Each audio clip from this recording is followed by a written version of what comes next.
kuelekea katika kupitisha bajeti ya msimu wa 25-26 tumezamilia kujenga kiwanda cha kubangua korosho ambacho kitakuwa na uwezo wa kubangua takriban tani 3,500 kwa mwaka, ambacho kiwanda hicho tunakadiria kitatumia zaidi ya bilioni 4 za Kitanzania. Hivyo nitumie nafasi hii kuomba wadau wote kuhakikisha kwamba kwa maana ya taasisi za fedha na hasa benki ambayo tumezamilia kwenda kukopa ni kati ya benki ya CRDB au benki yetu ya ushirika ambayo inakwenda kuzinduliwa na Mheshimiwa Rais wa Jamhuri ya Muungano. Kwa hiyo watuunge na kushike mkono ili kuhakikisha kwamba dhamira hii ambayo tumezamilia ya kwenda kuongeza thamani ya korosho zetu ambazo zinazalishwa na wakulima wa wilaya hii kuhakikisha kwamba tumefanikiwa.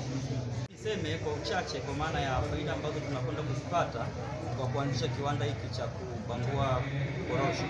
Kwanza tunakwenda kuzalisha ajira ambazo ajira hizi kwa kiwango kikubwa sana zimekuwa zikipelekwa nje kwa kusafirisha zile korosho ghafi. Ila tumeshajenga kiwanda hiki, maana yake kwamba ajira hizi zitakwenda kuzalishwa ndani ya wilaya hii, na tunatarajia si chini ya ajira takribani 200 zinakwenda kuzalishwa na kiwanda hiki. Lakini pia tunakwenda kumuongezea mkulima thamani. Kwa sasa hivi ukiangalia mathalan kwenye msimu ambao tumetoka, msimu wa mauzo ya korosho, msimu wa 24-25, bei wastani ukipige kwa korosho ambayo tumeuza hapa kwetu, wastani unaweza kupata kati ya shilingi 3,500 mpaka shilingi 3,600 hivi, na pengine kwa baadhi ya minara ilikuwa inakwenda chini ya hapo. Lakini kwa kuongeza thamani ya korosho zetu tutahakikisha kwamba mkulima atakwenda kupata zaidi ya hicho ambacho alikuwa anakipata kwa kilo. Tunadhani kwamba inaweza kutoka hiyo bei ya shilingi 3,500 mathalan mpaka shilingi 6,000-7,000.